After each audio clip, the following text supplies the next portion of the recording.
Väga austatud kuulajad, minu nimi on Mart Raukas ja ma räägin teile täna lühikese loo sellest, kuidas mingid tavapärased elusündmused võivad täituda sedavõrd erinevate tunnete, meeleolude, mõtetega, et me oleme tahtmatult jahmunud ning küsime, kuidas see kõik ühte asja ära mahub, kas sellel ei ole mingit sügavamat mõtet, milleks see või teine sündmus hea oli.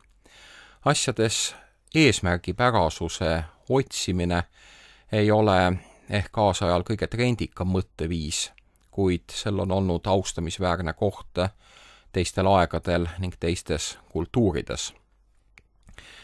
Episood, millest ma rääkida tahan, leidis aset aastaid tagasi, kui ma stažeerisin Fribourgi kantoni ülikooli juures ja püüdes nädalavahetusi veeta nii sportlikult kui võimalik, tegelesin mägimatkamisega ja ükskord kaunil varasuvisel pärastlõunal jõudes Lügrieeri kanti, koht, kus muuseas tehakse võrratult häid juuste, ma märkan ühte niisugust paraja suurusega mäge, Šveitsi mõttes ehk küngas, mis just nagu kutsub ennast vallutama. Ja lähenedes siis sellele künkale, ma muigan endamisi Inglise filosoofi Bertrand Russelli üle, kes oma teoses kritiseerib teleoloogilist mõtteviisi ja küsib, milleks on inimestele antud ninad, kas mitte selleks, et nad saaksid sinna toetada prille, aga milleks on mäed, kindlasti selleks, et džentelmenid saaksid sealt turnida ja nende mägede tippe vallutada. Ja ole siis jõudnud mäe juurde, see on väljakutse tahtejõule ja füüsilisele vormile, 2,5 tundi üles, natukene vähem alla, hakka ronima. Kui ma olen roninud kusagil 20 minutit, siis ma märkan, et see ühtlane astmelisus on lehmade poolt sisse tambitud rajad, mis aeglustab minu plaanitud liikumiskiirust. Väsimus on kallale tulnud ja siis ma hakkan mõõtma seda vahemaad ülesse ja alla ja minu pähe turgatab teine küsimus, et võib-olla selle mäe ülesanne ei olegi muud kui öelda, et sa pead teinekord oma ülesandeid täpsemalt ja õigemini püstitama, mine alla tagasi. Ja kui ma siis niimoodi liigun vaikselt ülespoole, mõeldes kumb nendest eesmärkidest siis sügavam on ja kumb peab millisesse eesmärki uppuma, siis ma olen tipu juurde juba peaaegu jõudnud ja ennem tippu jõudmist avaneb võrratu vaatepilt. Seal on siis Berner Oberland minu ees ja Šveitsi Prantsuse alpid ja vahepeal täiesti pilve läinud taevas rebeneb, päike vaatab välja, kullates kogu selle avaruse nii kaugele, kui silm ulatab kuldse valgusega üle. Võrratu vaatepilt. See on midagi niisugust, mida alpinistid väga hästi teavad.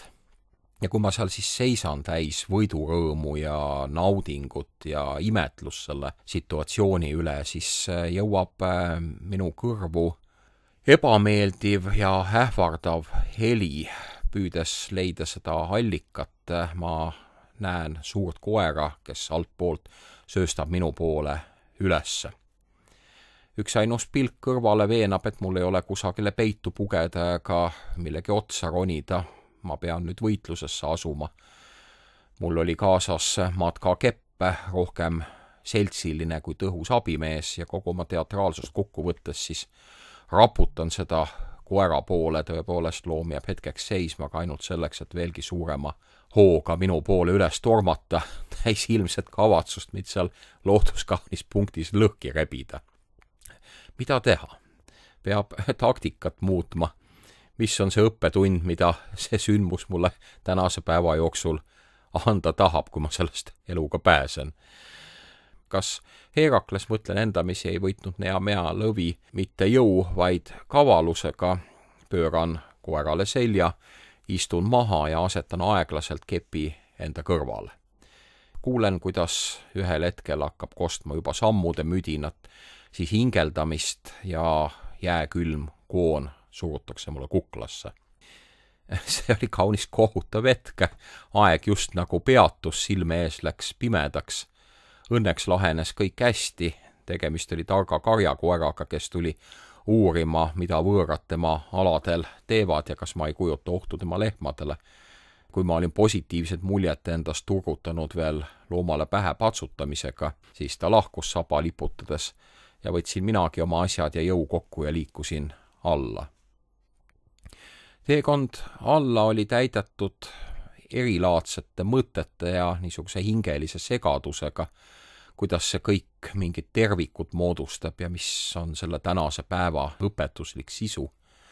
Kuidas on võimalik, et niivõrd erilaadsed tunded ja mõtted mahuvad ühe asja sisse, pingutus, võidurõõm, joovastus, esteetiline nauding, ülevus, hirmutunne, siis sellest jagu saamine ja midagi erilist ju ei toimunud. Kõik oli tavapärane, mäed, koer, lehmad, kes seal on sajandeid käinud ja mägironija, aga et tihti tavapärastel asjadel on teatud niisugune sügavus ja nende tagant paistab siis ka mingi eesmärk meid kusagile suunata või mingi asja suhtes meid õpetada. Sellist mõtteviisi on sageli ka kritiseeritud, öeldes, et paratamatult see viib selleni, et rumalus mõeldakse tarkuseks ja kõik halvad asjad heaks, aga mingit paratamatust seal ei ole. Tarkus on näha, et maailm on mitte ainult erilaadne, vaid ka sügav ja et tarkus on tõdeda, et rumalusel ja ebameeldivusel on maailmas oma koht, küll ehk mõneti suurem koht, kui see meile meeldiks.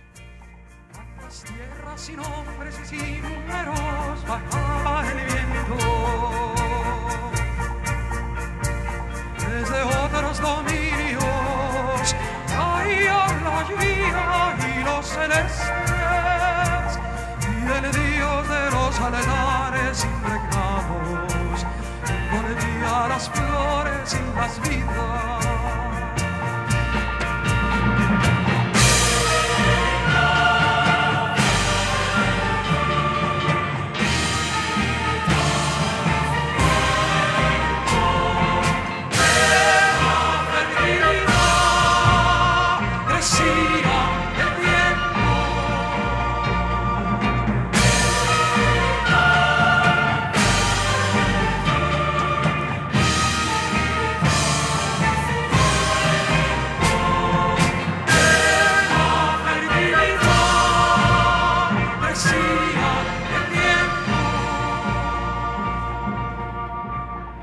Las tierras sin nombres y sin números bajaba el viento.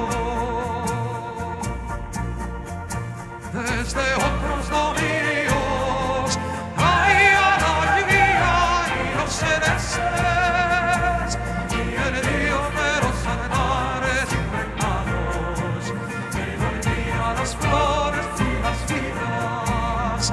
Caía la lluvia y los celestes